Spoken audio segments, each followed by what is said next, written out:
This story, again, on the front page of The Australian is actually one of great significance. And the headline reads, Greens are a bigger threat to the voice. The incoming Indigenous MP for Australia's Red Centre says the Greens are a bigger threat to the voice to Parliament than the Coalition, as the left-wing party pushes a treaty between the government and Aboriginal people before any national Indigenous body. Greens leader Adam Bandt on Monday dug in on the party's official position that a $250 million Truth Commission and a treaty process were higher priorities than Labor's promise referendum on an Indigenous voice.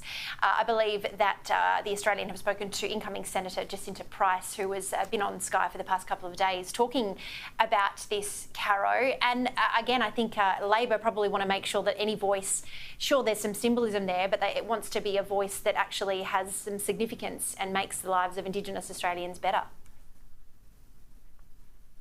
And that's the thing that we ultimately need to focus on, is whatever we're doing needs to make the lives of Indigenous Australians better. I mean, the rates of DV and sexual abuse are unacceptable. No one thinks that's acceptable. You know, the rates of illiteracy, not acceptable. And things which just shouldn't be, ear infections, eye conditions, things that we just shouldn't have in a developed country. Syphilis. That there is the most important stuff. But right. Particularly in toddlers, totally unacceptable.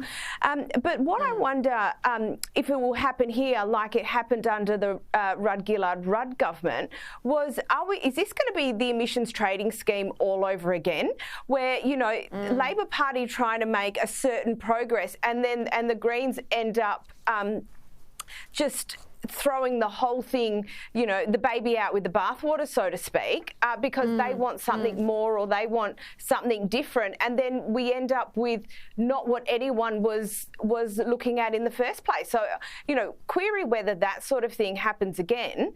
And the Greens need to understand that there are a whole bunch of, you know, different views here. Again, Indigenous Australians are not a monolith. You know, everyone needs to be heard in this conversation, even at an Indigenous community level. It will be interesting how that goes. Look, Labor should end up with their 76 in the lower house, but depending on how things go in the upper house, they might be able to just get through with the Greens. So it'll be really interesting to see what horse trading goes on there.